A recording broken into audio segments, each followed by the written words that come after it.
देखिए, आज से जो वीकेंड लॉकडाउन है उसको एक्सटेंड करके अगले 1 हफ्ते का किया गया है।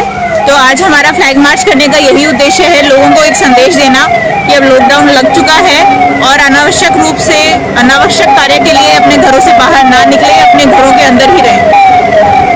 शॉप के अंदर जो है हर चीज़ का टाइम फिक्स हुआ है। ग्रोसरी की दुकानें हैं, चाहे वो डेयरी प्रोडक्ट डेयरी मिल्क की है या पेट्रोल पंप है, उनके टाइम फिक्स हुए हैं। क्या हिसाब में कुछ ऐसा होने जा रहा है? देखिए, हमारे पास जो हरियाणा सरकार के ऑर्डर आए हैं हम उसके अनुरूप ही आगे चलेंगे। किसी पर्टिकुलर जिले में ऑर्डर हुआ है वो उस जिले का ऑर्डर है। हमारे यहाँ जो हरियाणा सरकार के ऑर्डर है हम उसी की पालना करेंगे। जारी कर दिया है, जारी हो गया।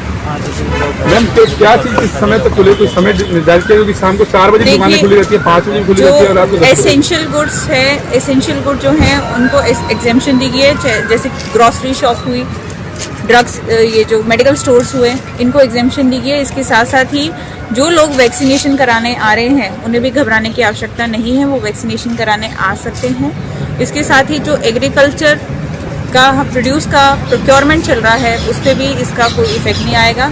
जो एनिमल हेल्थ सर्विसेज हैं वो भी सुचारू रूप से चलती रहेंगी। मनरेगा स्कीम जो है वो भी चलती रहेगी। जो पब्लिक यूटिलिटी सर्विसेज हैं वो भी चलती रहेंगी। जो मेडिकल से संबंधित सारे कार्य हैं वो भी सुचारू रूप से चलते रहेंगे।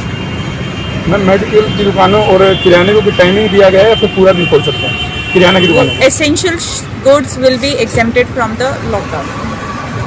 तो सर नमस्कार। हाँ नमस्कार सर, अभी भी रोड पर भीड़ नजर आ रही है, तो इसे कैसे कंट्रोल किया जाए? नहीं, एक्चुअली अब की बार थोड़ा लिबरल रह करके गवर्नमेंट ने कुछ एक्टिविटीज़ को अलाउड किया है। जैसे जो पेशेंट एडमिटेड है उनके रिलेटिव्स जो वैक्सीनेशन के लिए जा रहे हैं वो लोग, जो लोग खुद बीमार हो गए हॉस्पिटल में एडमिशन के लिए जा रहे हैं। उसके बाद जो है ऑटो रिक्शा, लोकल बसेस, उनको भी अप्लाई करने की परमिशन विद 50% कैपेसिटी दे रखी है। ऑटो रिक्शा, इलेक्ट्रिक रिक्शा जो उनको भी दे रखी है, बट वो नीडी लोगों के लिए है, उन लोगों के लिए नहीं है जो बिल्कुल स्वस्थ हैं और जिनको अपने घर में रहना चाहिए। उनके लिए जो स्वयं बीमार हो गए, वो वैक्सीनेशन के लिए जा रहा है, वो ग्रोसरी लेने के लिए जा रहा है या दवाई लेने के लिए जा रहा है, तो उसका जो आपको फैसिलिटी प्रोवाइड की है गवर्नमेंट ने थोड़ा लिबरल होकर के, लिबरल वे में, उसका मिसयूज लोग ना करें। हर आदमी गाड़ी ना निकाले, हर आदमी मोटरसाइकिल के ऊपर ना चले। ऐसे लोग जो बगैर वजह के, जो एग्जेम्प्टेड कैटेगरी के लोग नहीं हैं, वो सड़कों पे जो आ रहे हैं उनका जो है चालान कर रहे थे। अब जो है आज के बाद से जो लोग इस तरीके की एक्टिविटी करेंगे, लॉकडाउन को नहीं मानेंगे, उन लोगों की गाड़ियां चालान होंगी, उनकी गाड़ियां इम्पाउंड भी होंगी और उनके खिलाफ जो है 188 का और डिजास्टर मैनेजमेंट का जैसी व्यवस्था होगी पुनिटिव एक्शन भी इनिशिएट किया जाएगा। और ये कि कल से जो है उनको तफरी मारने निकल रहे हैं उनके ऊपर सख्त कार्रवाई डेफिनेटली, क्योंकि वो कुछ लोग अभी हमारे नोटिस में आए हैं जो बेवजह से घूम रहे हैं, वो लॉकडाउन की महत्ता को समझ नहीं रहे। लॉकडाउन की महत्ता को और उसकी इम्पोर्टेंस को समझना जरूरी है। लॉकडाउन हमारे लिए, सब लोगों के लिए, आप लोगों के लिए, मेरे लिए, जो लोग अपने घरों में हैं उन लोगों के लिए, भलाई के लिए बेसिकली वो इसलिए क्योंकि ये जो कोरोना की जो ट्रांसमिट जो हो रहा है ये उस चेन को तोड़ने का काम करेगा ये टाइम, जो लॉकडाउन का जो टाइम है। इसलिए हम लोग अनुरोध करना चाह रहे हैं आपके माध्यम से कि बेवजह लोग घर से ना बाहर निकलें। बेवजह कोई घर से बाहर निकला गया तो उसकी गाड़ी इंपाउंड होगी या उसका 188 के अंदर FIR दर्ज करके then and there he will be arrested from that spot only. तो उसमें फिर ज़्यादा परेशानियाँ उनकी बढ़ेंगी। तो हम ये निवेदन करना चाहते हैं कि लोग घरों में ही रहें और घरों में रह करके सहयोग दें प्रशासन को, सहयोग दें सरकार को और कोरोना की चेन को तोड़ने का जो है उसके भागी बने। सर, आज से 18+ को वैक्सीन लग रही है, तो उसके लिए कैसे आप बिल्कुल सभी लोगों को जो है वो लगाने चाहिए। हम दोनों आपके सामने खड़े हुए हैं, हमने दोनों डोज लिए हैं और मैं 2 बारी व्यक्तिगत रूप से बताना चाहता हूँ, 2 कोरोना पॉजिटिव कॉन्टैक्ट में आया बट मैं इन्फेक्टेड नहीं हुआ। मुझे बाद में पता लगा भी ये कोरोना पॉजिटिव था क्योंकि मैं इसके साथ बैठा हुआ था, बट मैं इन्फेक्टेड नहीं हुआ। मेरा पर्सनल एक्सपीरियंस है, वो उस वैक्सीन की वजह से ही नहीं हो पाया। ये बहुत ही अच्छी दवाई है और सरकार इतनी अच्छे तरीके से अभी सभी लोगों को मुहैया करवा रही है, तो वो उसका उपयोग हमें करना चाहिए। दूसरी बात क्या है कि कोरोना तो सबको होगा और वो वही लोग बचेंगे जो वैक्सीन जो है टाइम के ऊपर ले लेंगे।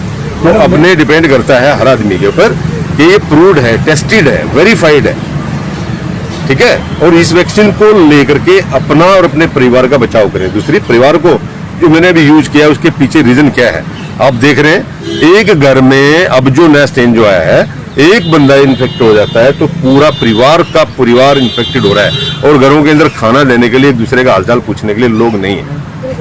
तो उस अवस्था के अंदर तो और भी ज्यादा जागरूक रहने की आवश्यकता है कि वैक्सीनेशन लें टाइम के ऊपर और बचें।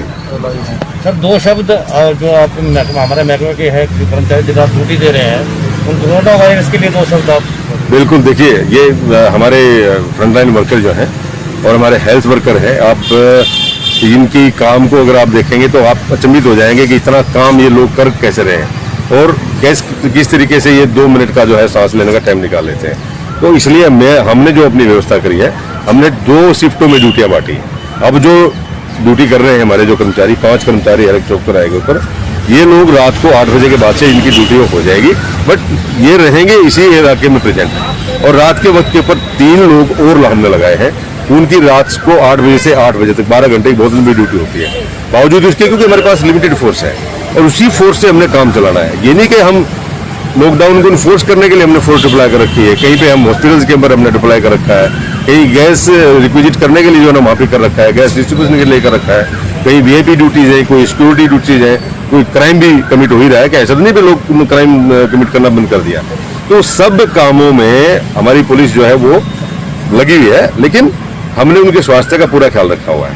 और हमारे पुलिस लाइन के अंदर हमने अपना एक कोविड सेंटर बना दिया है, और हमारे पास ट्रांसपोर्ट करने के लिए कोई सरकारी मुलाजिम आ जाता है, हमारे वाला कोई आदमी इन्फेक्टेड हो जाता है, तो गवर्नमेंट से हमारी 112 112 की जो गाड़ी है वो हमें मिली हुई है, तो हम उनको यूज भी कर रहे हैं। सर, एक सवाल मेरा ये कि सब्जी मंडी में सुबह हजारों की भीड़ रहती है, उसे किस तरह से कंट्रोल किया, वहाँ से संक्रमण फैलने का सबसे ज्यादा खतरा इस समय? जी बिल्कुल, ये आपने बिल्कुल सही बात बताई। किसी आदमी को, इंडिविजुअल्स को जो है ना सब्जी लेकर के वहाँ से आने की परमिशन नहीं है। जो वेंडर्स हैं, सब्जी की जो दुकानें हैं, वो लोग जाएं। म्युनिसिपल कॉरपोरेशन ने जिन ऑटो रिक्शाज को, इलेक्ट्रिक रिक्शाज को परमिशन दी है, वो लोग लाए, उनको जो निर्धारित क्षेत्र है उसके अंदर वो बांटे। तो आपने बिल्कुल, हमारी ये श्रृंगार में चीज आई थी, और हम कल से उस जगह के ऊपर एक्स्ट्रा एक फोर्स डिप्लॉय करेंगे। तो इंडिविजुअल जो लोग जाएंगे उनको हम बिल्कुल परमिट नहीं करेंगे वहाँ पर भीड़ इकट्ठी करने की। नहीं, वो जो वेंडर्स हैं उनके मोहल्ले के, जो उनकी दुकानें सब्जी की, उन लोगों के लिए कि वो प्रिक्योर कर लें सब्जी वहाँ से और उसके बाद में वो डिस्ट्रीब्यूट करें। ये नहीं है कि आप सब्जी मंडी के अंदर जाके 500-400 आदमी इकट्ठे हो जाए, बिल्कुल हम उनको कल नहीं परमिट करेंगे, और लोग अपने घरों में ही रहे तो अच्छी बात है। सर, शराब के ठेके बंद है, लेकिन शराब पूरी तरह से बिक रही है, इसको लेकर शराब के ठेके वाले नाराज नजर आ रहे हैं। नहीं, शराब के ठेके बिल्कुल बंद है। वो कोई चीज आप जो बता रहे हो रही है बाहर से, उसको लेकर नहीं, उस पर भी हम सक्रिय हैं। तस्करी जो हो रही है उसके लिए भी सक्रिय है, और जो इन्फॉर्मेशन जहाँ से हमें मिल रही है यथासंभव, क्योंकि अभी सभी लोग जो है निकले हुए हैं अपनी ड्यूटी के ऊपर, लेकिन काम तो हमारा फिर भी चल रहा है। हमारे SHO, चौकी इंचार्ज ड्यूटी भी कर रहे हैं, पर उनको ये थोड़ी है कि उनको क्राइम को कंट्रोल करने की पावर खत्म होगी। अंतिम सवाल, जैसे ही उनको सूचना मिलती है वो केसेज भी रजिस्टर्ड कर रहे हैं। कल भी हमने 32 पेटियां पकड़ी हैं, 12 पेटियां एक जगह से पकड़ी, 13 पेटियां एक जगह से पकड़ी है, 13 बोतलें एक जगह से पकड़ी, तो सारे काम चल रहे हैं। सर, मंडी के आड़ती खुद चाहते हैं कि एक दिन के लिए मंडी बंद कर दी जाए, वीक में, क्या ऐसा होगा? लास्ट क्वेश्चन है वो अभी बैठ करके एक हमारी कमेटी है, उसमें इस मैडम के साथ डिस्कस करेंगे। किस प्रकार की कोई डिमांड आती है तो एडमिनिस्ट्रेशन जो चाहेगा, एक सहमति जो बनेगी उसके मुताबिक निर्णय लेंगे। Thank you sir. मैम से एक समस्या ये आ रही है, क्योंकि शादी तय है लोगों को, डेली में परमिशन की है, अपने संस्था है, तो शिकायतें है कि वो मिलने में दिक्कत आ रही है। देखिए, ऐसा है, लॉकडाउन अब लग चुका है और जिनकी भी शादियां शेड्यूल्ड है तो they will have to follow the lockdown rules. हम किसी के लिए भी एग्जेम्पशन नहीं कर सकते हैं।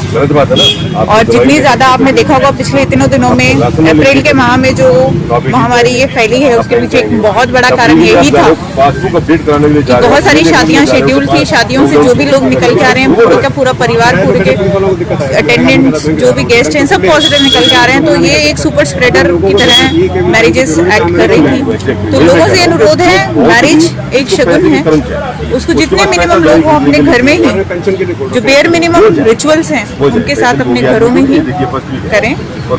जब ये महामारी हटेगी तो उसके पश्चात आप उसका रिसेप्शन करिए, कुछ भी करिए, उसको धूमधाम से आप सेलिब्रेट करिए।